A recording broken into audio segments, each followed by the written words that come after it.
All right, everybody, welcome to another episode of the Infirmary, where we are so lucky to have Alex Larson of Alex Larson Nutrition on the show today. Alex is based out of Minnesota, where she lives and works with her husband and her three children now. It was two, and about a year ago, she added a baby girl to the family.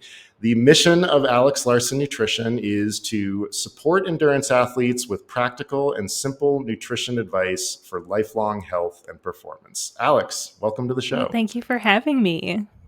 First of all, how did you just arrive at that mission? It's a great, simple mission, but a lot of business owners go through it's a while before you sort of arrive at the thing that you truly believe in. How did you end up where you ended up? Yeah. Well, what started this whole thing was when this was 10 years ago, 2014, when I crossed the finish line of Ironman Wisconsin. I just remember thinking, oh my gosh, if I didn't know what I was doing with nutrition, I don't know if I would have gotten to this moment of actually finishing this race, because it's a very long day, especially for your first Ironman.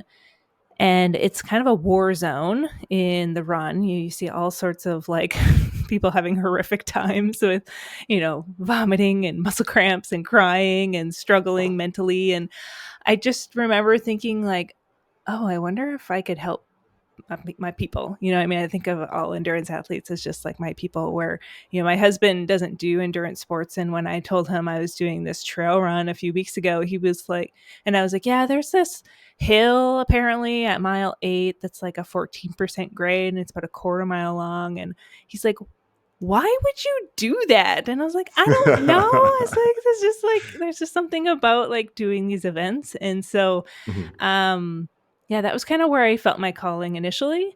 And then I started Alex Larson Nutrition in 2018. It was just kind of a side hustle, a thing that I could do for fun. And then in 2021, at the beginning of the year, 2020 was a dumpster fire. And so in 2021, I was like, okay, I hate my full-time job. It's sucking my soul. I think I want to figure out how I can make this business my full-time gig. And by August that year, I quit my job and I went all in full-time. And I haven't looked back. It's been amazing. It's been so much fun to just meet the most incredible people from around the world that have similar interests to mine, of doing epic events, training for them, challenging yourself, but you have to fuel really well. And it's very hard to navigate being a parent, having a full-time job, doing all this training, and then still eating well. So with all of the misinformation and conflicting info that you read on the internet, I just wanted to be a safe space for people to come and find very simple, easy to understand, practical, applicable information that they can take with them and actually apply to their life. Because it's one thing to know what you need to do, but it's another to actually do it. And so I want to be that bridge. I want to bridge that gap for people to actually taking the advice and doing it and seeing success. Yeah, I mean, I'm a coach. You're a nutrition coach, essentially. And so, one of the things that we do is basically behavioral change. Oh, absolutely. That's eventually what I've kind of come to realize. Coaching is way less about I want you to go and run 10 400-meter repeats at X time, and way more about what you're talking about how do you get people to actually do the stuff. Yeah, the mindset part, how do you actually get them? So huge. Yeah. Exactly. Yeah. And, this is typical interviewing stuff. Now I just want to talk about what we're talking about. What have you discovered is one of the real keys to success of getting people to actually do the stuff? Yes. Well, there's a few different things.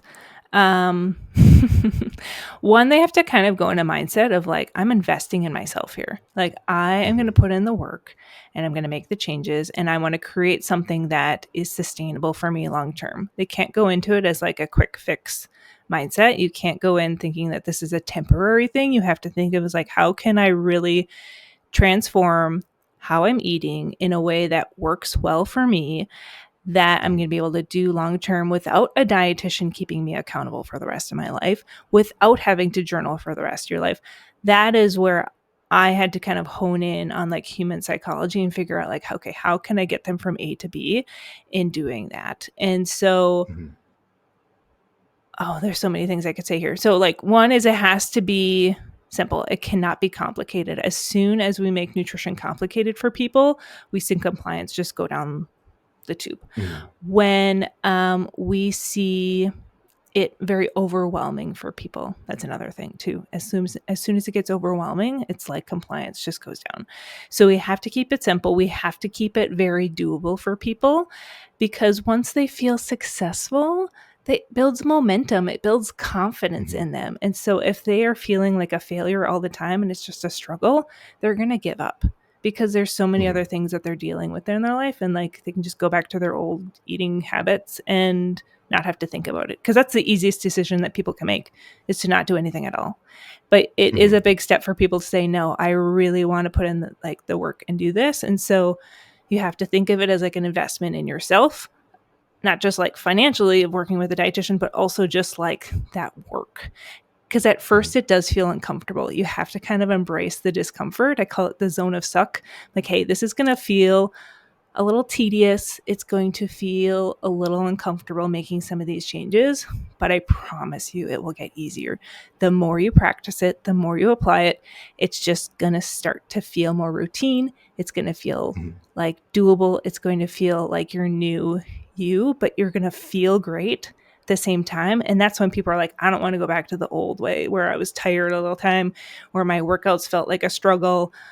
I love this new, like, doing these hard workouts and recovering super fast and being able to go on with my day without having to nap or be grumpy or starving all day. Like, those things that we can fix, they're like, I don't want to go back to the old way. So that's kind of where we kind of like hook, line, and sinker them in them just kind of building their confidence in their food choices and giving them the tools and skills that they need.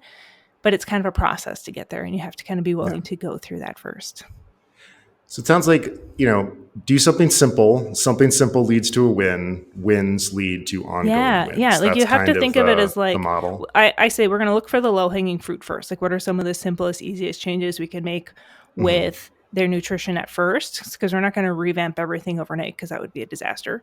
So we're going to start with the low-hanging fruit. It might be like 2, maybe 3 things that we'll work on initially, and then build from there step by step to get them to where they need to be. And then build on that consistency. Like, once we make the changes, we have to kind of develop that consistency piece.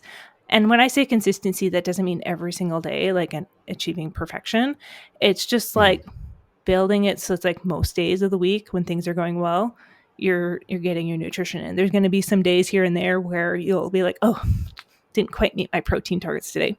Oh, well, I'm just going to, tomorrow is a new day. I'm back to my old routine or my regular routine.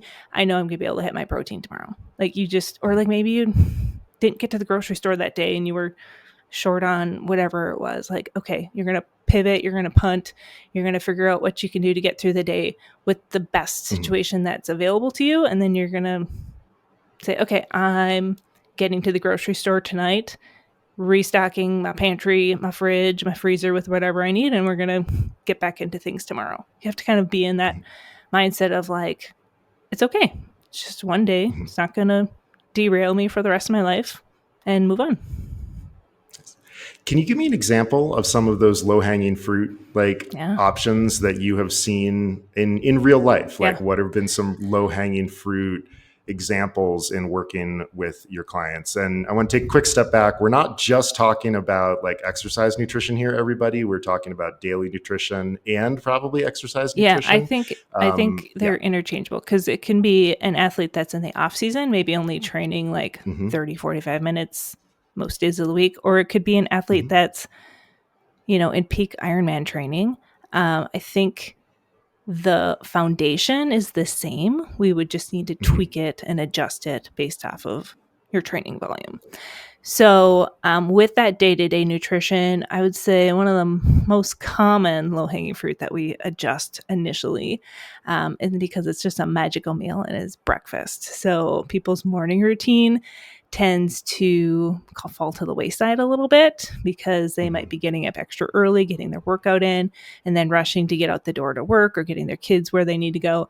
And so you really have to think about, okay, what can we do in the morning that's going to get you a really good head start on your nutrition for the day? It's going to help recovery from your morning workout, or at least setting you up for a great afternoon workout if you're someone that trains later on in the day. And so most athletes are not getting enough protein in the morning. And so that's usually where I like to start, because often what I hear is they struggle with energy levels. They struggle with sugar cravings later on in the day. They are starving in the evening, where they're just like grazing from the time that they eat dinner, from the time they go to the time that they go to bed.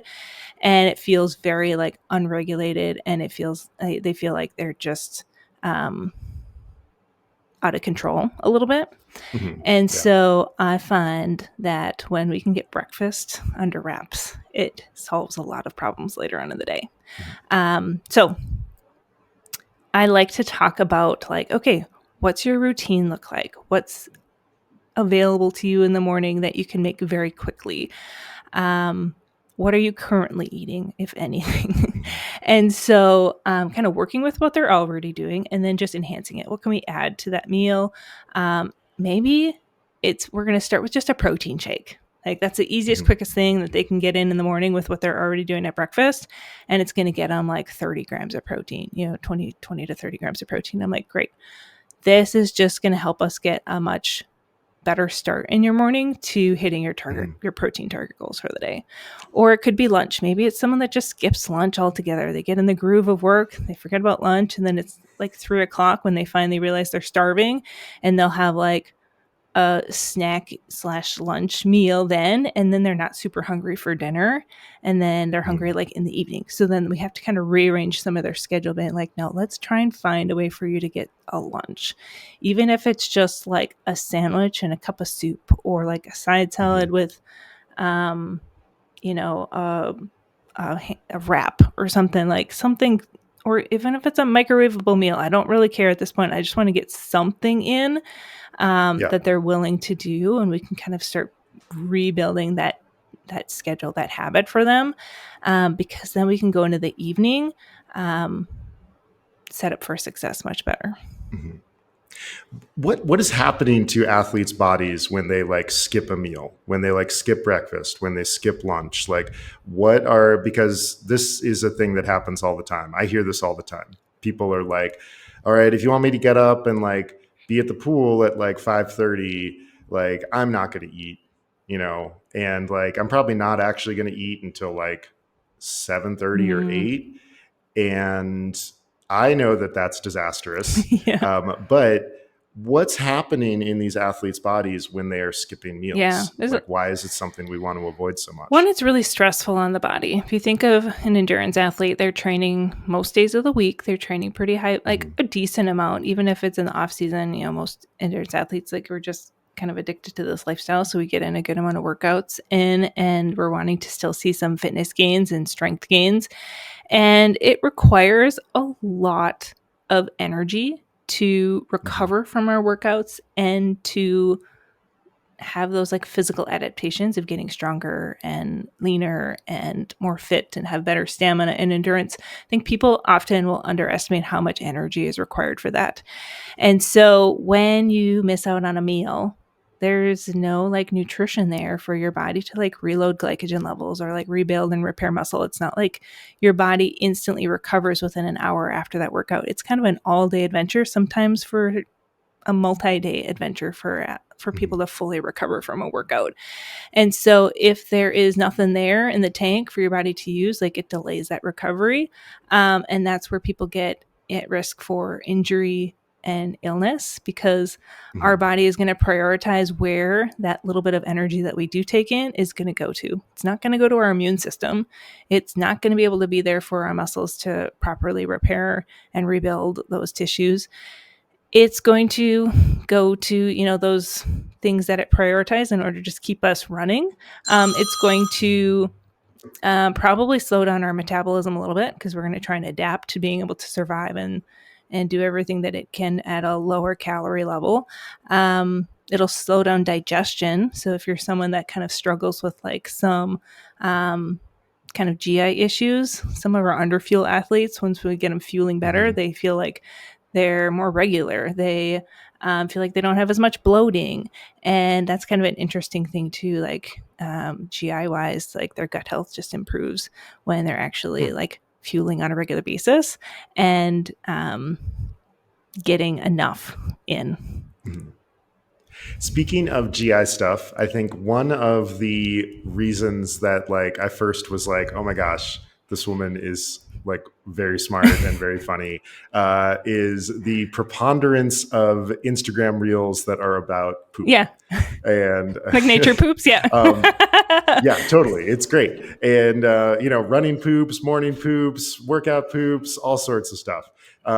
And, like when you're in the endurance world, eventually you're like, there's no such thing as too much information, like for me, I like my initial first call with athletes, I'm like, there's no such thing as TMI. When you say you have GI issues, I need you to be more descriptive. Like what's going on? Do you have loose stools? Do you have constipation? And they're like, oh, okay. And then they'll talk about it, but I'm like, seriously, like I know we just met, but I need to know what's going on because this is very important. I'm always like, I think of myself as a food detective, like a sports food detective. I'm like, tell me what's going on so I can think through what we need to do when you come into our program to help you get improved, like GI issues.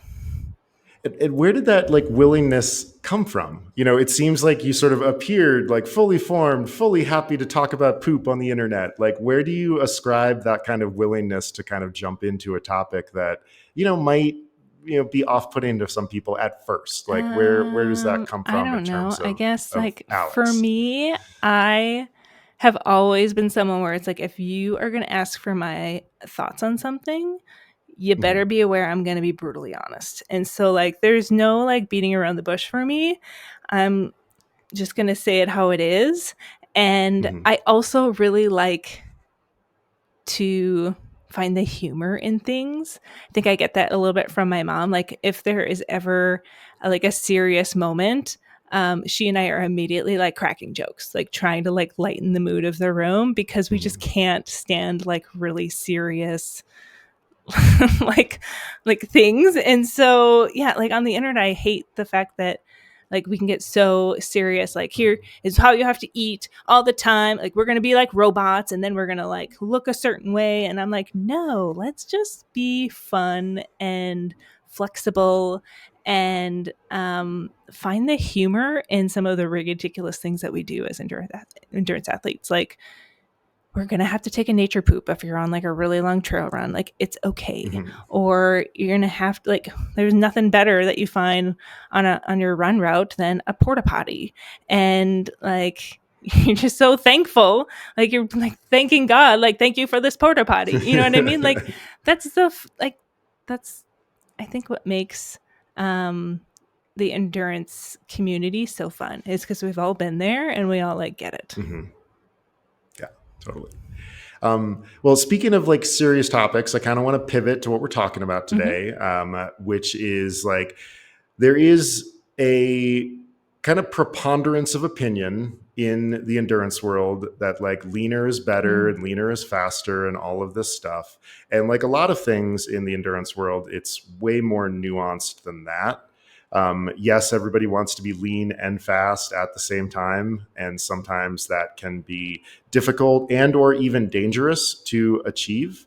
And when we're in this body composition and energy availability world, I think it's always good to kind of like try to set some like safety parameters first. Absolutely. Like what are the really bad pitfalls that athletes can fall into when we're in this world of like trying to get lean, trying to get faster, all of that stuff? Because I really do think that a lot of people, there is a lot of bad information on the internet. There are decades of misconceptions about how this stuff works. Like, can you help us kind of get this topic kicked off safely? Yeah. So that we can talk about the actual stuff that's going to help athletes in a few minutes.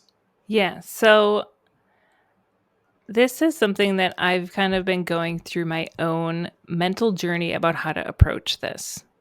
There's quite a few sports dietitians, and I was kind of in this camp for a long time where we were like, do not try and lose weight while you're training for an event. You should fuel for performance. And I get that, because there are some major consequences to doing that, especially if you're not focusing on getting enough fuel. So what I would say the consequences are is having that low energy availability, and then eventually even potentially leading to REDS, which is relative energy deficiency in sports. And so,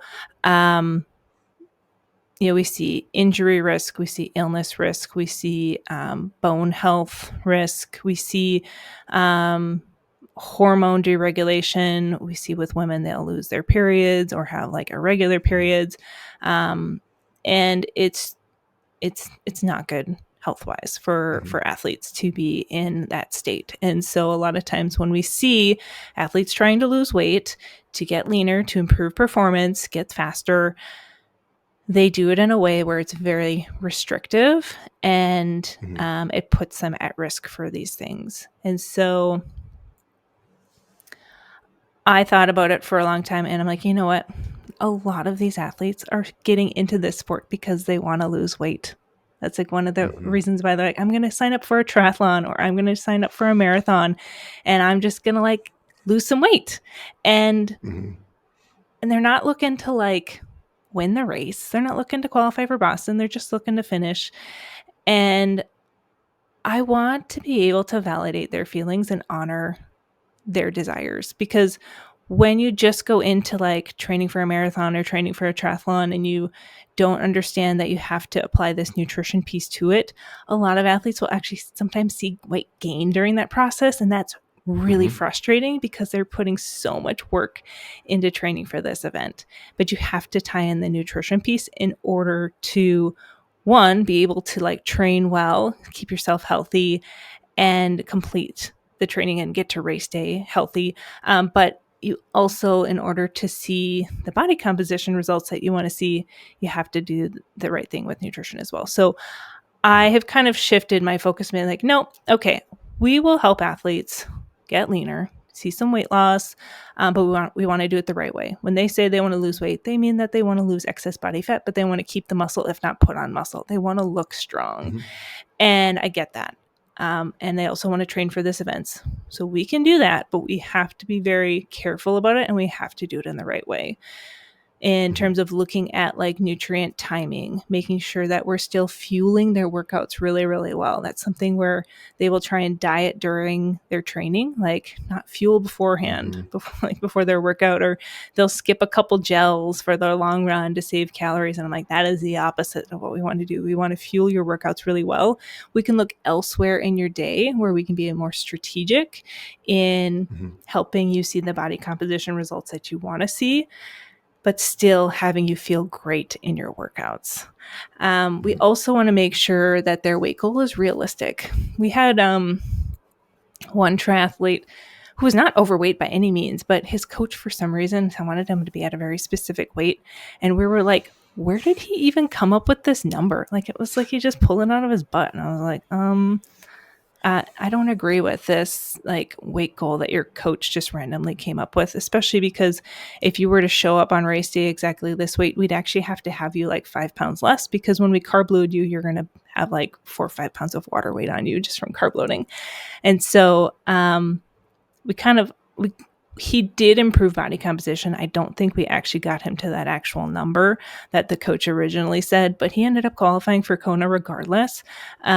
And so he was super pleased with those results. So you have to kind of go in with a realistic number in mind and a realistic timeline, because we're not going to get you there really quickly. We want slow, steady progress with body composition, because when we see the quick results, it's just going to be water weight, and it's just going to likely see quite a bit of muscle loss during that quick weight loss kind of focus. So if we can do it the slow and steady way, we're talking like maybe like a pound a week would be appropriate. Sometimes we'll see 2 pounds a week, maybe initially, but usually a pound a week is pretty nice rate to go at. then we can tend to see just the body fat coming off and almost like a little bit of maintenance or even a little bit of muscle built during that time. We had one cyclist a year ago in 4 months lost 20 pounds. Whoa. Yeah, 20 pounds. And he gained 2 pounds of muscle during that because he had like a body comp test done at the end.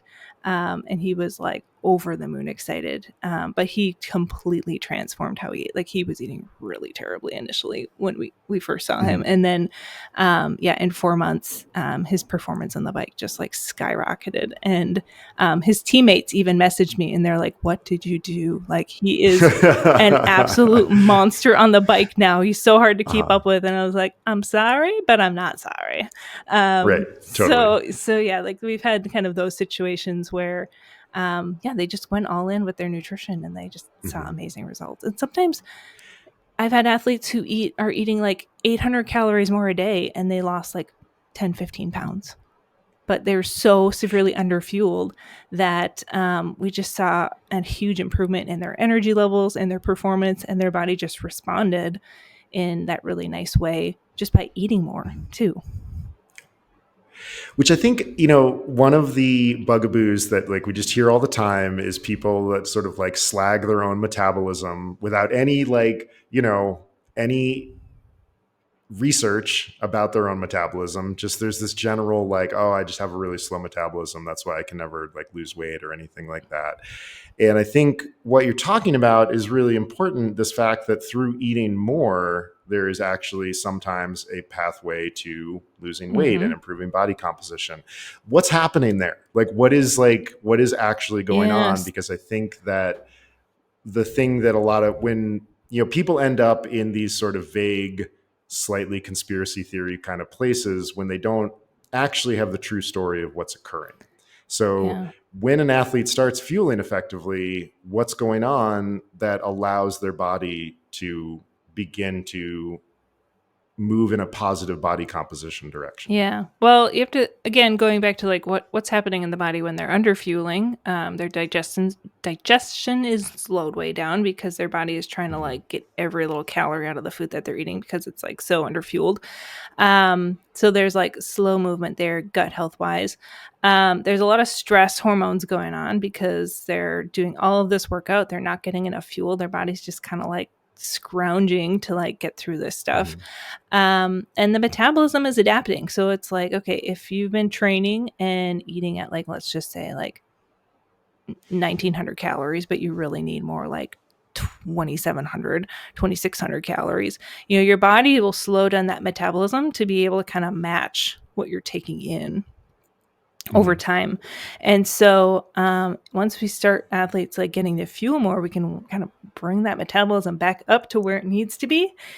And athletes have like so much better energy levels. So they're even like a little bit more active just throughout the day, not necessarily like in training, but just like they have more energy. So it's like, hey, I'm going to like go play with my kids, or I'm going to go for like take my mom for a walk, or I'm going to not like sit on the couch and watch like 2 hours of Netflix, but I'm going to go like do that yard work that I've been meaning to do. Like they're just a little bit more active, which also supports body composition because you're burning some calories doing that.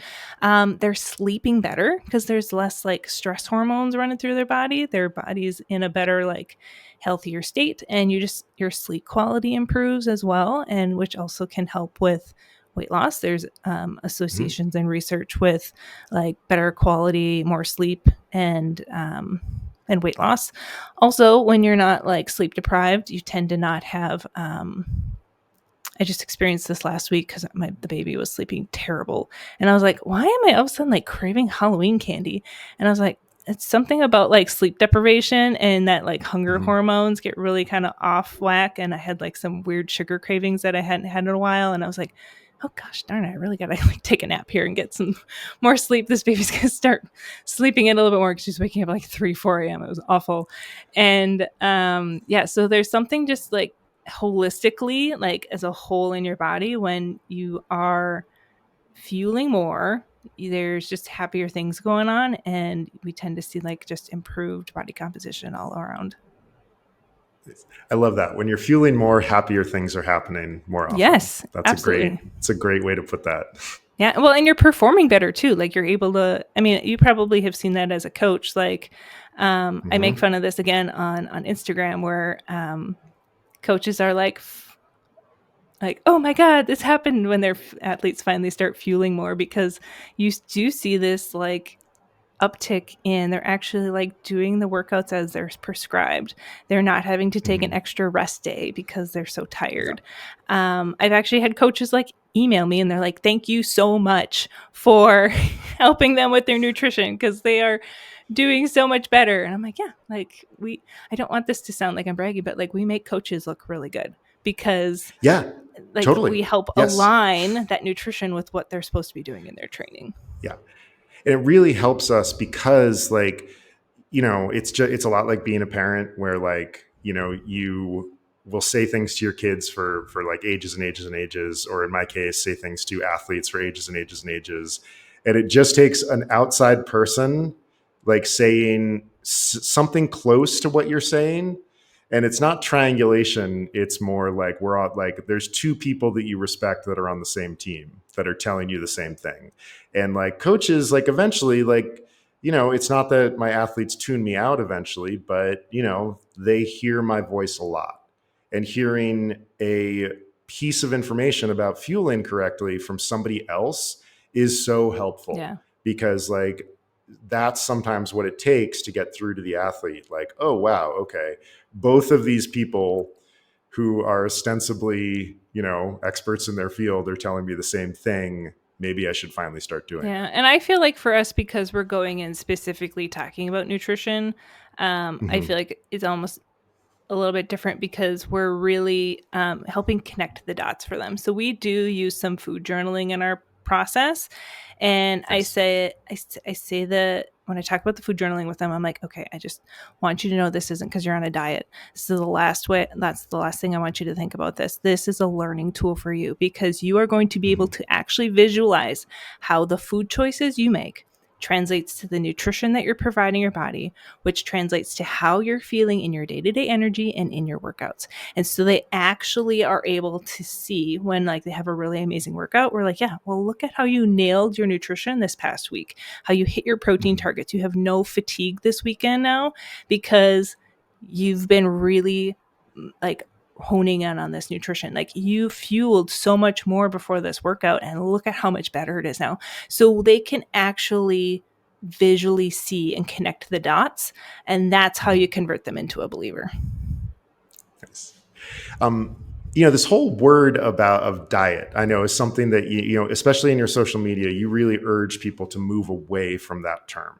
And like, and I think what you were just describing is more of the kind of like long-term adaptation. But what is it about the word diet that you really want to kind of get away from? Well, I think just people automatically think of, when they hear the word diet, they think of restriction. They think of cutting out junk foods. They think of eating clean, which that's another word I really can't stand.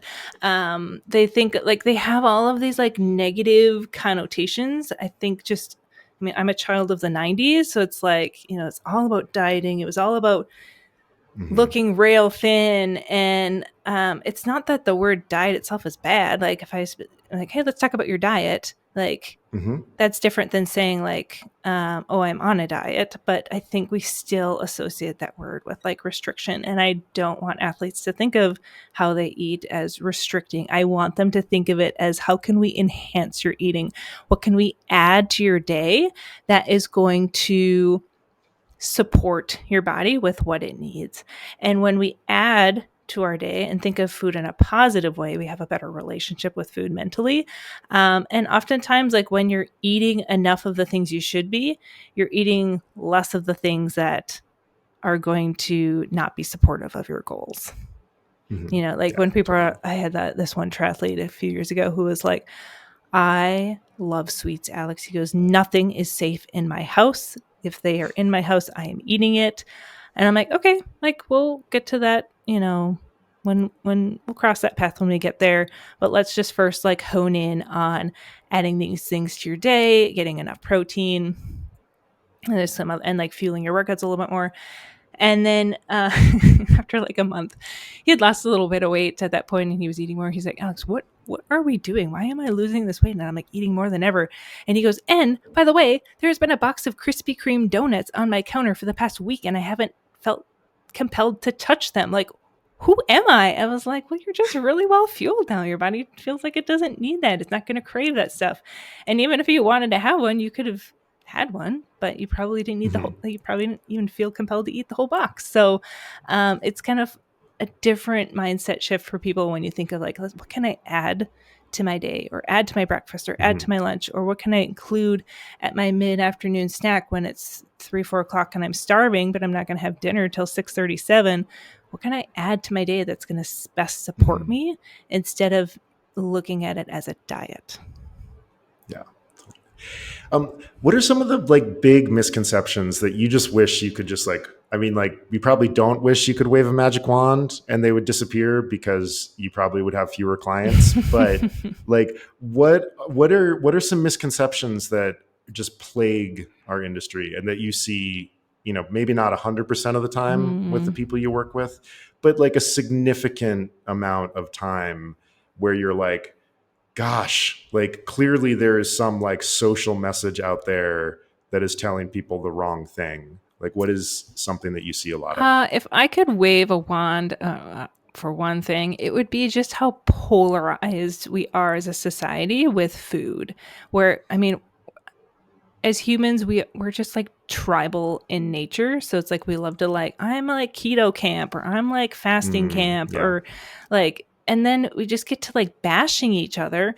Like, I was on another podcast a while ago, and I just happened to look at the comment section of the YouTube of the episode, and I had shared during the podcast how when I wake up in the morning at 5 a.m. to go meet my friend for a half an hour, 5:30 mom run before my husband leaves for work.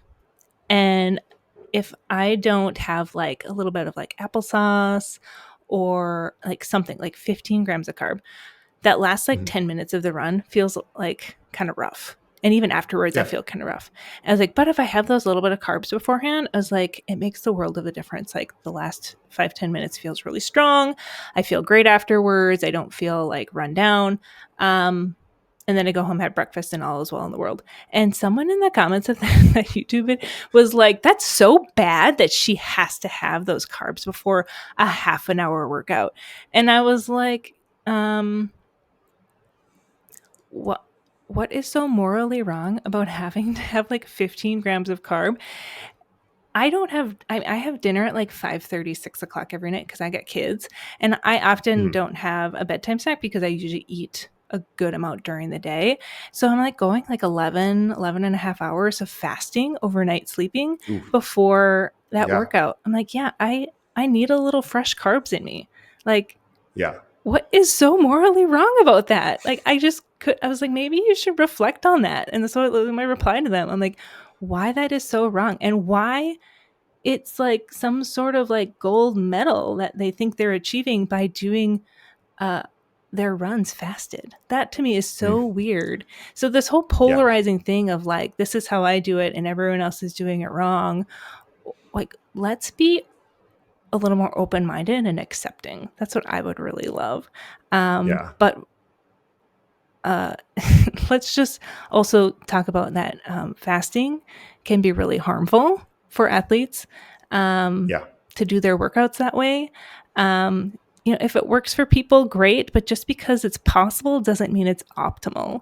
And if you want to do it that way, great, but don't put other people down just because they are fueling beforehand.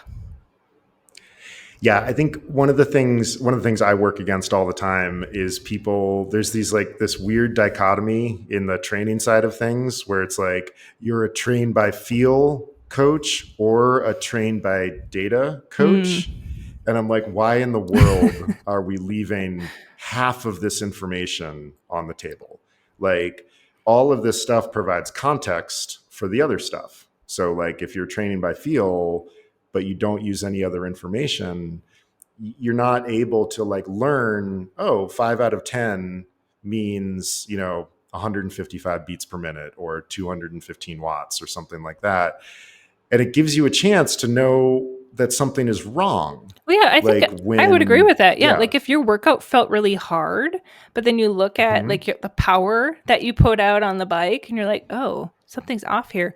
In my mind, I'm like, let's look at your nutrition. Let's look like, why is this workout feeling so hard when it actually effort-wise wasn't? And figure, like, is it because you've been sleeping poorly? Do you have a lot of stress in your life right now? Like, let's be curious instead of like thinking that you should only train by feel or only train by data. Yeah. It's a real, I mean, like, I think this is one of the reasons why, like, I would, I'm like, want to talk to you about this stuff, is because I think we do really agree about like it should be simpler, and it should be like every solution is kind of on the table. That said, can you tell me a little bit about why it's so harmful to do your workouts in a fasted state? Because this is something that I have to deal with a lot of the time. People get so passionate about this. They're like, oh, and I think the main reason why people are doing it is because there is a little bit of research that shows that you do burn fat more when you're in a fasted state. And while that might be true, I don't think it is in what I've seen, it's not a very effective weight loss tool for athletes. I think there is many other more effective ways that you can go about losing weight, seeing body composition improvements that don't require you to intentionally suffer during your workouts. And then also it puts you in a deficit the rest of the day. So then you're kind of fighting your hunger the rest of the day as well. And your energy levels tend to be a little bit lower. I actually have a really good example. I have a cyclist who just started working with me a month or so ago. He's down in weight quite a bit already. But he's been fueling before his workout. We increased his before workout fueling like even more than what he had been doing. And he was kind of like, really? And I'm like, yes, I want you to fuel more. He's like, wow, my workouts are feeling so much better. Well, he had a strength workout last week and he didn't fuel it like he had been his cardio workouts. And then he was like, later on the day, he goes, Alex, I am feeling like my before Alex Larson nutrition self today. He goes, I've been crabby. I've been tired. I've been more hungry. He goes, I didn't fuel my hour-long strength workout like I usually fuel my other workouts. And he's like, should I have fueled it like my other ones? I was like, absolutely. And he's like, oh, okay, good to know. And I was like, now we know. It's fine. Like, a little learning. And we're just gonna move on. Like, you're just gonna like have an extra snack here, get yourself like through the day. And then now, strength workouts, absolutely. I need you to be taking in more carbs, because I think a lot of athletes underestimate, especially with strength workouts, how much energy requires to do them, especially an hour-long strength workout. Like, that's quite a long time. Yeah. Super glycogen dependent. So glycogen dependent. And so yeah, it's very stressful on the body to go into a workout fasted, because it's having to pull mainly from your glycogen stores. And if those are already kind of depleted, you're going to be breaking down muscle. You are going to be using fat as energy, but you will be regardless of if you're fasted or not. And yeah, like it's just so tough on the body to do that. And then, like I said, just sets you up for a struggle the rest of the day. Why not have really great workouts, see the performance gains that you're seeking, and then we can be strategic elsewhere in your nutrition to see those body comp improvements. I feel like that was sort of like a wait, there's more moment where it's like, wait, I can have good workouts, eat well, and feel okay the rest of the day. Yes, and get leaner.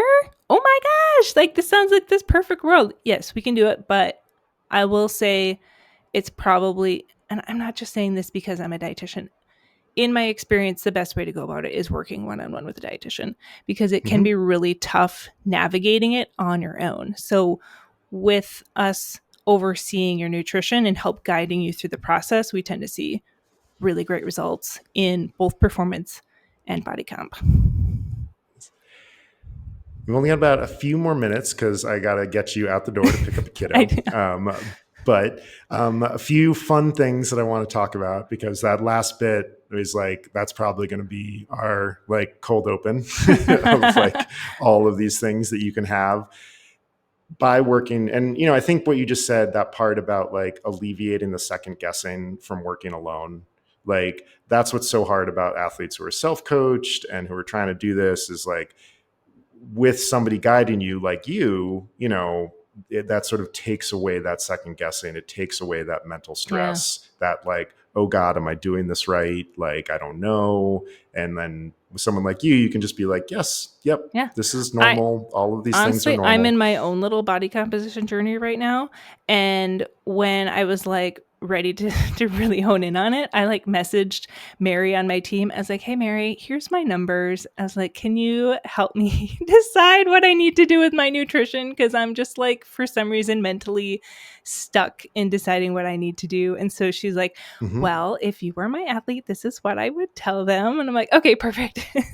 So like, even for me, who does this for a living, I was like, I just need someone on the outside telling me what to do, because there's something about self-coaching yourself with nutrition that is really hard.